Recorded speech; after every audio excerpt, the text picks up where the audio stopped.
Post অফিসে public provident fund PPF account কিভাবে খুলবেন, 2025-এ সুদ কত দিচ্ছে বা কি কি সুবিধা রয়েছে বিস্তারিত আপনারা দেখে নিন। পরপর আমি জানাচ্ছি বিস্তারিত পাবলিক প্রভিডেন্ট ফান্ড সম্পর্কে।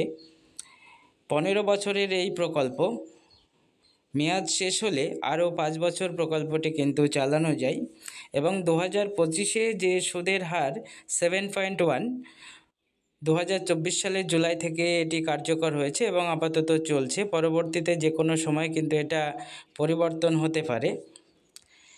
এবং 7.1 যে সুদ পাওয়া যাবে, এই সুদ বার্ষিক ভিত্তিতে হিসাব করে আর্থিক বছরের শেষে কিন্তু আপনার অ্যাকাউন্টে জমা করা হবে।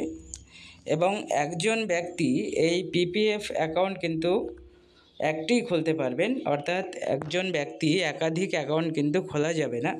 এবং আরেকটা যেটা গুরুত্বপূর্ণ বিষয়, এই অ্যাকাউন্ট কিন্তু একজনের নামেই খুলতে হবে, জয়েন্ট অ্যাকাউন্ট কিন্তু খোলা যাবে না, একক নামে অ্যাকাউন্ট খোলা যায়। একটি আর্থিক বছরে সর্বাধিক 12টি কিস্তি দেওয়া যায়, অর্থাৎ প্রত্যেক মাসে আপনি 500 টাকা করে জমাতে পারেন, 500 টাকা করে শুরু, এবং সর্বাধিক বছরে 1.5 লাখ টাকা পর্যন্ত কিন্তু আপনি বিনিয়োগ করতে পারেন।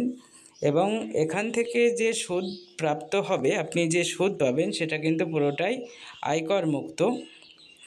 এই প্রকল্পে বিনিয়োগ করে বছরে 1.5 লাখ টাকা পর্যন্ত কিন্তু আয়কর ছাড় পাওয়া যেতে পারে।